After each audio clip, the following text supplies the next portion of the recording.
This question comes from Vittorio, who asks, what if a glass of water was, all of a sudden, literally half empty? The pessimist is probably more right about how it would turn out than the optimist. When people say glass half empty, they usually mean a glass containing equal parts water and air. Traditionally, the optimist sees the glass as half full, while the pessimist sees it as half empty. Linguist Gretchen McCulloch points out that we choose which reference state to mention as a way to efficiently indicate whether the glass is currently being filled or emptied. Language is cool. But what if the empty half of the glass were actually empty? A vacuum.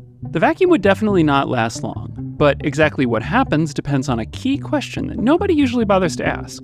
Which half is empty?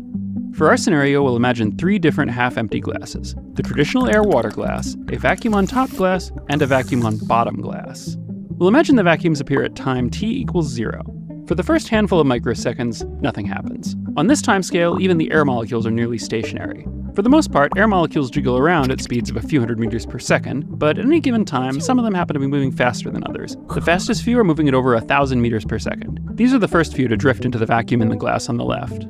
The vacuum on the right is surrounded by barriers, so the air molecules can't easily get in. The water, being a liquid, doesn't expand to fill the vacuum in the same way that air does. However, in a vacuum, it does start to boil, slowly shedding water vapor into the empty space. The water on the surface of the left glass also starts to boil, but the incoming air will stop it before it really gets going.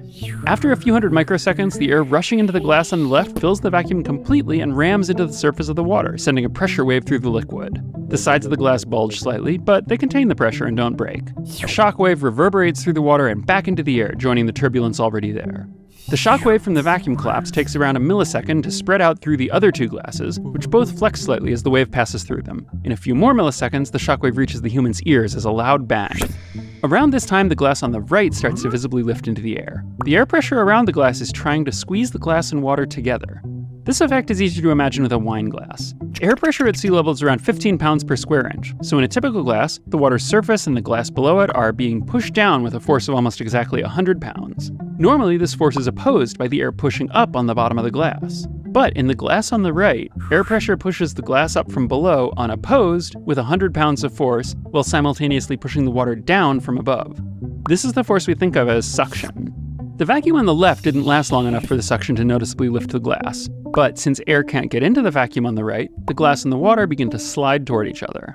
By now, the boiling water has filled the vacuum with a very small amount of water vapor. However, the glass and the water are moving too fast for the vapor buildup to matter. Less than 10 milliseconds after the clock started, they're flying toward each other at several meters per second. Without a cushion of air between them, just a few wisps of water vapor, the water smacks into the bottom of the glass like a hammer. Water is very nearly incompressible, so the impact isn't spread out over time. It comes as a single sharp shock. The momentary force on the glass is immense, and it breaks. This water hammer effect, which is responsible for the clunk you sometimes hear in old plumbing when you turn off the faucet, can also be seen in the well-known party trick of smacking the top of a glass bottle to blow out the bottom. In our situation, the forces would be more than enough to destroy even the heaviest drinking glasses. Fun fact, when I was trying to calculate this, I bought a bunch of cheap glasses from the dollar store and then tested, applying different amounts of force to the base of them to see how easy they were to blow out. And one of the glasses just didn't break no matter what I did, so I kept it. It sits on my shelf. It doesn't match any of my other glasses, which kind of annoys me. And every time I look at it, I think thanks, science. So this is why I stick to theory. The bottom is carried downward by the water and thunks against the table. The water splashes around it, spraying droplets and glass shards in all directions. Meanwhile, the detached upper portion of the glass continues to rise.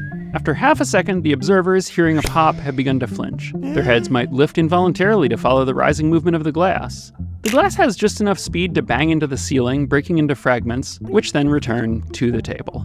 The lesson? If the optimist says the glass is half full, and the pessimist says the glass is half empty, the physicist shucks.